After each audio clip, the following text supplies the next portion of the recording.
سودا کا اصل نام تھا مرزا محمد رفیع، تخلص تھا سودا، پیدائش 1706 دہلی میں ہوئی، وفات 1780 لکھنؤ میں ہوئی۔ پیدا تو مرزا محمد رفیع سودا دہلی میں ہوئی، ان کا جو انتقال ہوا، ان کی جو وفات ہوئی 1780 لکھنؤ میں ان کی وفات ہوئی، ان کا انتقال ہوا۔ ان کے والد کا نام تھا شیخ محمد شفیع، اور ان کے والد محترم کابل سے بغرض تجارت یعنی تجارت کی غرض سے ہندوستان آئے تھے۔ پوچھ لیا جائے کہ مرزا محمد رفیع سودا کے والد کس غرض سے ہندوستان آئے تھے، تو تجارت کے غرض سے آئے تھے۔ مرزا محمد رفیع سودا کا خاندانی پیشہ سپہ گیری تھا، اس کو بھی نوٹ کیجئے گا۔ انہوں نے مطلب مرزا محمد رفیع سودا نے معاشی زندگی، روزی روٹی کمانے کی زندگی کا جو آغاز ہے فوج میں ملازمت سے کیا تھا، فوج میں نوکری کر کے کیا تھا۔ نواب شجاع الدولہ کے دربار سے وابستہ ہو گئے تھے۔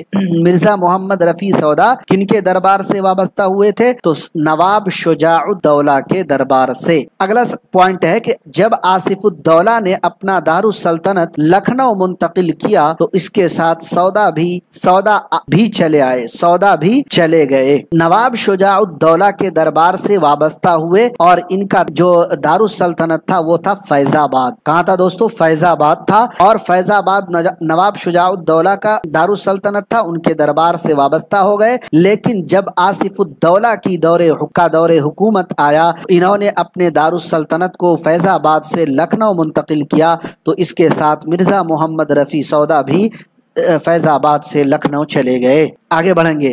مرزا محمد رفیع سودا کا اصل میدان قصیدہ کا ہے۔ کس چیز کا میدان ہے ان کا؟ قصیدہ۔ سودا کو ہجویہ قصیدے کا بانی کہا جاتا ہے، سودا کو ہجویہ قصیدے کا بانی کہا جاتا ہے۔ مرثیے کے لیے مسدس کی ہیئت کا استعمال سب سے پہلے مرزا محمد رفیع سودا نے کیا، اور یہ بھی VVIP پوائنٹ ہے، کیونکہ بار بار مسلسل کئی مقابلہ جاتی امتحانوں میں پوچھا گیا کہ مرثیے کو مسدس کی ہیئت کس نے عطا کی، مرثیے کو مسدس کی شکل کس نے عطا کی؟ تو مرثیے کو مسدس کی ہیئت جو عطا کی ہے مرزا محمد رفیع سودا نے عطا کی ہے۔ سودا کے استاد شاہ حاتم نے ان کی موت پر کہا تھا ہمارا پہلوان سخن مر گیا۔ کس نے کہا تھا ہمارا پہلوان سخن مر گیا؟ تو ان کے استاد ہیں، اور استاد کا نام ہے شاہ حاتم۔